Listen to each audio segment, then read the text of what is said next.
Hi everybody! The King of Fighters 15 was effectively my gateway into 2D fighting games and SNK titles as a whole.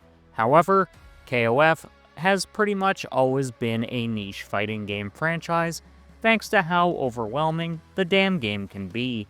However, it's going to be one of the games given away for free as part of PlayStation Plus this month. Which has me wondering, is this going to revive KOF 15? Or is the game going to simply remain a Discord fighter? Speaking of Discord, if you want to join my server and discuss fighting games with other members of the FGC, then check the description for this video and hit the link. Anyways, let's break down what this potentially could mean, not just for KOF 15, but what it might do for SNK as a whole.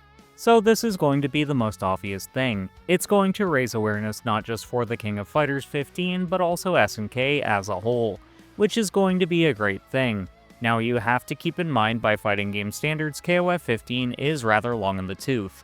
It originally released in the winter of 2022.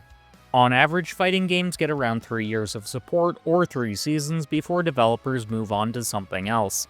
If it gets support beyond that, it's a major outlier. Anyways, KOF 15 is not getting any new support even with this partnership with PlayStation. But as a whole, having KOF 15 as part of PS Plus is going to raise awareness to the game, and a good number of people who use the service are going to try it out given they have no reason not to. Because more people will now be aware of the game, people are going to play it, which means matchmaking health is going to be far better. Like I said earlier in the video, the game has effectively become a Discord fighter because of it being a few years old, combined with it also being a more niche title. However, since there's going to be an influx of new players, this means matchmaking is going to be far healthier, at least in the short term. Also, something you need to consider, Virtua Fighter 5 was free a few years ago via PlayStation Plus, making that remake of the game perform far better than it otherwise would have done. So something like that is what will happen with KOF 15, albeit it'll have a more mature fanbase as the game has actually been out for a couple of years and it's not a brand new entry in the series.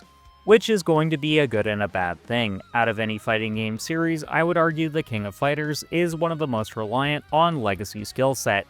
Sure, there's always going to be a big advantage for someone who has some knowledge of a franchise going into a brand new entry.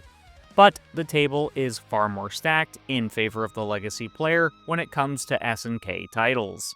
So I'm expecting a lot of newcomers are really going to get their shit kicked in by players who know the games, at least a little bit.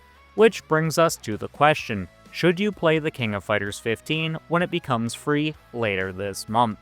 In my opinion, yes, anyone who hasn't picked up the game should 100% play it if you're a PlayStation Plus member. It's one of the best fighting games I've ever played. It's also in my top 35 games of all time, which, by the way, is a teaser for a video I'm currently working on, which will drop on my birthday of July 18th. I'll be turning 35, hence why it's a top 35 list. Maybe consider hitting the subscribe button if you want to see that video.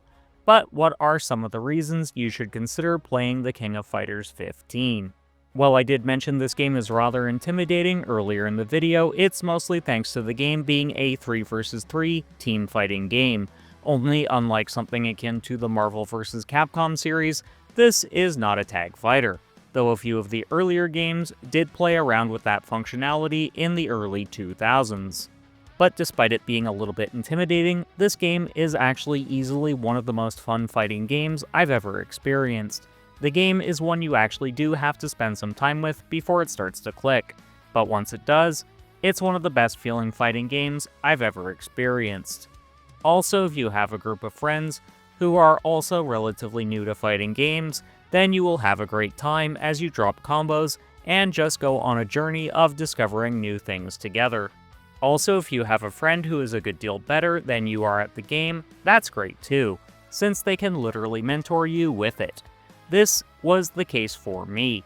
I had a lot of friends who had experience with 2D fighting games who were willing to play with me fairly frequently, and I got better as a result.